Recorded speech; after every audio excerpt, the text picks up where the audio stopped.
Huminga ka ng malalim. Inom ka ng tubig. Hindi ako bibiro. Inom ka ng tubig mo lang.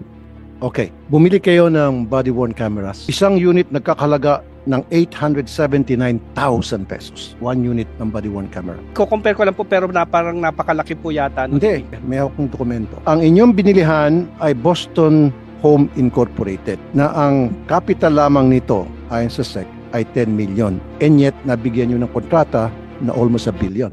Hindi po tayo nagbabayad ng advance payment. Sir, ang pinag-uusapan dito, sobrang overpricing, immoral na ito. Iskandaloso na masyado to. Oo, Secretary Lopez, sibakin mo to. Imbestigahan mo to at sibakin. Dahil may kuntsabahan dito na para dugasan yung gobyerno. Really, kahit na anong pampalusot mo, Mr. Santiago, hindi ka tanggap-tanggap yun. Mr. Lopez, Secretary Lopez, I want you to investigate this anomaly. Mr. Chair, you have my commitment that I'm going to look into this. Sobrang nakakagulat na balita. Grabe, Raffy Tulfo. Pinakita na korupsyong mas malala pa sa flood control sa panahon ng Duterte. Nagulat si VP Sara. Ayon sa nakalap nating impormasyon, korupsyon sa DOTR noong 2021 ibinunyag ni Senador Raffy Tulfo. Binili ng 879,000 kada isang bodycam unit. Korupsyon ng past administrasyon, isa-isa ng naglalabasan. Grabe si Raffy Tulfo, pinakita na korupsyong mas malala pa sa flood control sa panahon ng Duterte. Nagulat si VP Sara. Tara panoorin natin.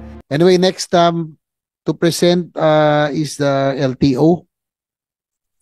Ay, pwede akong tanong. Yes, please. PPA?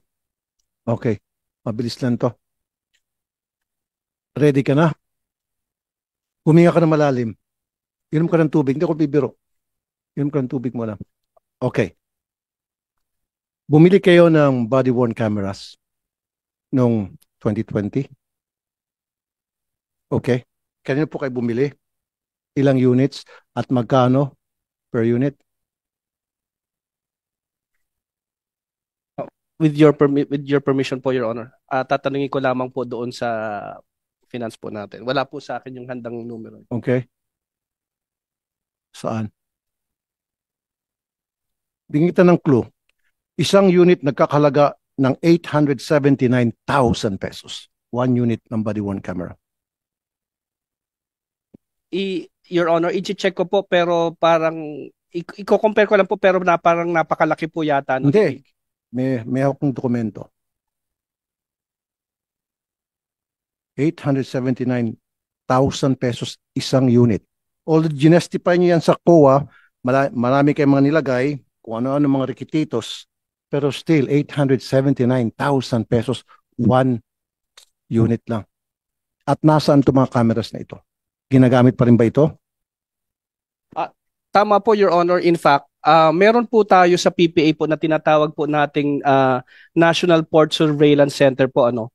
Meron po tayo, ito pong body-worn cameras po natin, integrated po ito doon sa regular po nating surveillance system sa CCTV po. Ito po, dala-dala po ito ng mga port police po natin, Your Honor. Sige, integrated, etc. Pero 879,000. Come on.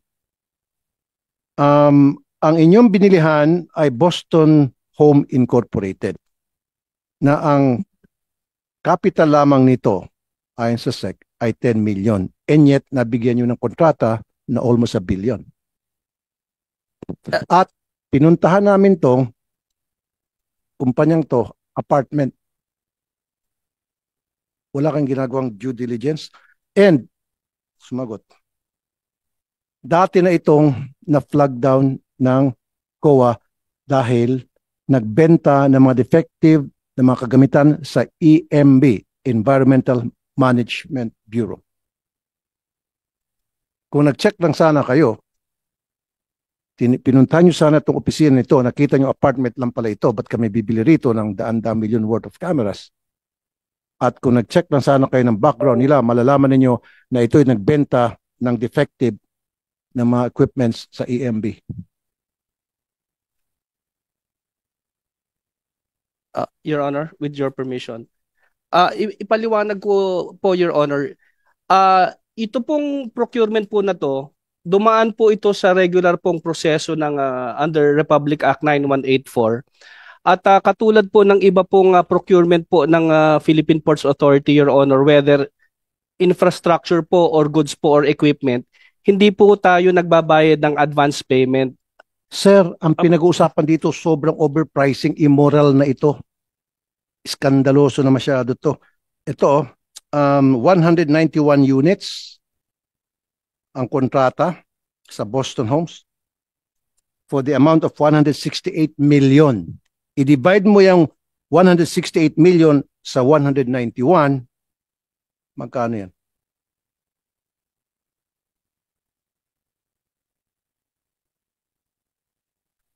Your Honor, yun po kasing, yung pong kung 168 million po yan, at i-verify ko po, over 190, yung pong 191 units po, Your Honor, yun po yung actual na camera. Pero hindi lamang po kasi po, Your Honor, yung camera, meron po kasi itong sistema, meron po itong servers na kasama. Hindi lamang po yung ordinaryong camera po na ano. So, ang binabayaran po natin po dito, Your Honor, kasama po yung camera, yun pong, ito po kasi over internet.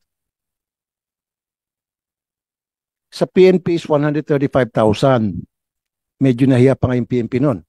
Pumunta sa akin si General Torre, question ko. Ang dami ng explanation, just like what you're explaining now, 135. Pero sa inyo, 879. Grabe naman. Sana yung lubos-lubos nyo na lang, ginawa nyo lang sigurong 1 million. Pero, at second thought, meron. Now, nung August, kasi yan October 20, 2022, noong August 19, 2021, bumili ulit kayo ng 164 units dito pa rin sa Boston Homes na ang kapital lamang nito ay 10 million in the amount of 168,680,000. Yan na yan. 1 million pumapatak bawat isang unit. 10 million lamang paid up capital nitong kumpanya at binigyan nyo ng ganitong kalaking kontrata at napaka-iskandalosong amount to. Your Honor, sa proseso po kasi ng procurement po ng PPA, katulad po ng ibang ahensya, bago po kami mag-budget, gumagawa po yan ng canvas po. Nagtatanong po yan Okay, gumagawa kayo ng canvas. Pero dapat nag-inspect kayo ng mga kumpanyang bibigyan nyo ng kontrata. Tama, due diligence. In short, did you do that? Kasi if you did that, then you would have found out na itong kumpanya na pinagkatiwalaan nyo ng daan-daang milyong pisong halaga ng pera ng gobyerno ay isang apartment lamang nag-opisina. At ang paid up capital lamang ay 10 million. Your Honor, sa proseso po kasi ng procurement,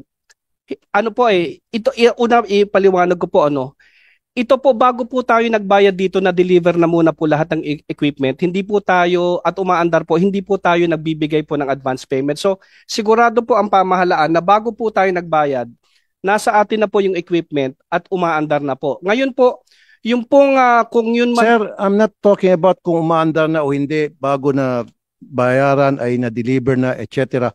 Yung bang una, hindi kayo gumawa ng pag-check sa background ng company na binigyan nyo ng pagkalaki-laking kontrata. Number one yun. Kasi kung nag-check kayo, malalaman nyo na hindi karapat-dapat bigyan ng kontrata to.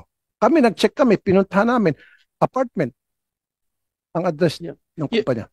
Your Honor, thank you po. Pero po kasi, sa proseso po kasi ng pag-bidding po natin, na ayon din po sa... Sir, bago kayo magpa-bid, dapat sinecheck yung company, di ba? Di ba magsasubmit ng mga ng proposal ang mga kumpanya para sa bidding. Di ba dapat malang iniimbestigahan nyo sino ba itong mga kumpanya nagbibid sa amin? You should have done at least some research. If you did that, then this would have not been qualified kasi malalaman din nyo na ito ay na-flag down na ng COA na nagbenta ng defective equipment sa EMB. Your Honor, maraming salamat po doon sa suggestion. Moving forward po, we will take that into consideration and isasama po natin sa proseso po natin. Pero kasi po, sa pagkakataon po yan, Your Honor, nung pre-procure po yan, tayo po ay sumusunod lamang po doon sa requirements po sa 9184 at sinisigurado naman po natin na lahat po ng... Anong nakalag 9184? Well, una po, Your Honor, number one, meron po tayo nire-require na base po doon sa kontrata na ating i-award. Kasi po hindi naman po tayo nag-check until after po post-qualification. Kasi hindi po natin alam hanggang sa actual na araw po na ihuhulog po nila yung kanya-kanilang bid kung sino po yung mga kontratista na magpa-participate po sa bid. Pagkatapos po at mabuksan po yung bid, kung sino po ang nagka-qualify po doon sa dokumentasyon nila at pumapasok po doon sa authorized budget for the contract na doon po magkakatalo bago po buksan yung financial bid, doon pa lamang po chinecheck kung kwalipikado. Marami po doon na di-disqualify. Okay. Sino po yung mga nag-bid aside from Boston Home? Pwede kung mamarapatan nyo po, Your Honor, we can submit po to your office. Yun po nga minutes po nung Bids and Awards Committee meeting po, particular po doon. So sabi mo, ano to, seal bid, right? And then bubuksan, and then kung sino yung pinakamababa, yun pipiliin nyo, and then you would do post qualification. Yung normally po, kung sino po, lahat po ng kwalipikado, hindi po necessarily yun po yung, kasi po may mga nagbibid na maaaring mas mababa ang bid nila, pero Hindi nga, sir, paiksin ko na. Okay, sige. Binuksan nyo yung lahat ng mga nagbid, and then may nanalo na. Ito na nga, yung Boston Home. So, once na-determine nyo na panalo itong Boston Home because siya ang pinaka-lowest bidder, mag-imbestiga na kayo, tama? lowest qualified bidder po. Lowest Yes qualified. po. Mag-imbestiga na kayo. Magpo-post qualification po, Your Honor. Post-qualification. Sinong gumagawa ng post-qualification? Yung post qualification po, Your Honor, meron pong technical working group po, yung Sino Bids yung and Awards technical Committee. working group? Yung pong technical working group, taga ano din po yan, taga ahensya din po yon. Hanggang ngayon, sila ba ay nakaupo pa rin dyan? Maaari po, Your Honor, since kung 2020 po yan, maaari pong may iba po dyan ay nakapagretiro na po. Wala. Secretary Lopez, sibakin mo mga to. I'm asking you. Imbestigahan mo to at sibakin. Dahil may kuntsabahan dito na para dugasan yung gobyerno. Really. Kahit na anong pampalusot mo, Mr. Santiago, hindi ka tanggap-tanggap yun. Post-qualification, sabi mo, Bids and Awards Committee, mag-imbestiga. Kung nag-imbestiga kayo, malalaman nyo na ito ay nagbenta ng mga defective equipment sa EMB. Bago nyo sana talagang totally gino yung kontrata. Pangalawa, pinuntahan nyo sana ang address nito at malalaman nyo isang apartment lang ang opisina niya. Pangatlo, malalaman nyo na yung kanyang paid up capital ay 10 million lamang. Di ba, sir?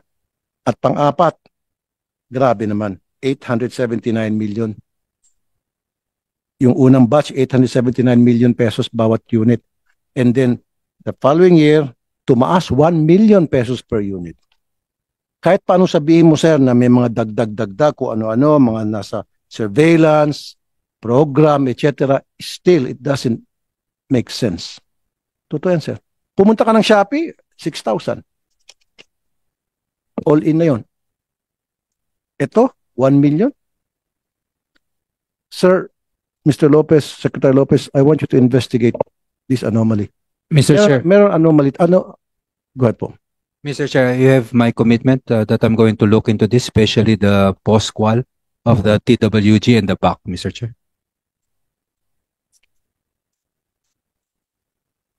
Okay. Naku, baka mapapalitan ka rito, Mr. Santiago. Na-flag down din kayo sa mobile x-ray machines. Mobile X-ray, wala po kaming procurement ng mobile X-ray, Your Honor.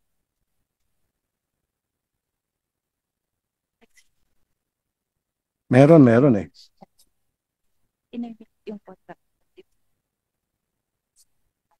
Purchase of 6 units of vehicle x-ray machines. Procurement of 6 units of x-ray machines for RoRo ports. Your Honor, yan po mismo, ako po mismo ang nagpakansela niyan. Dahil nung wala pong nabayaran diyan dahil nung yan po ay dineliver, ako po mismo nag-inspeksyon at hindi po ako nasiyahan doon sa dineliver po nila at ako mismo po ang nagpakansela niyan.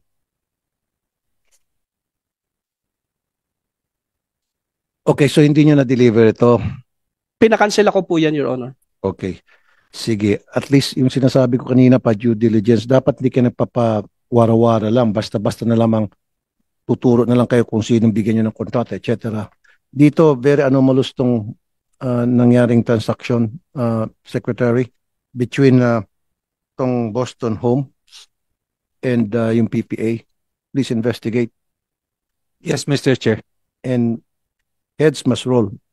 Yes, Mr. Chair. Thank you, sir. Thank you, Mr. Chair. Thank you, Senator Tulfo. Ngayon, ikaw, bilang Pilipino, ano ang masasabi mo at reaksyon sa balitang ito?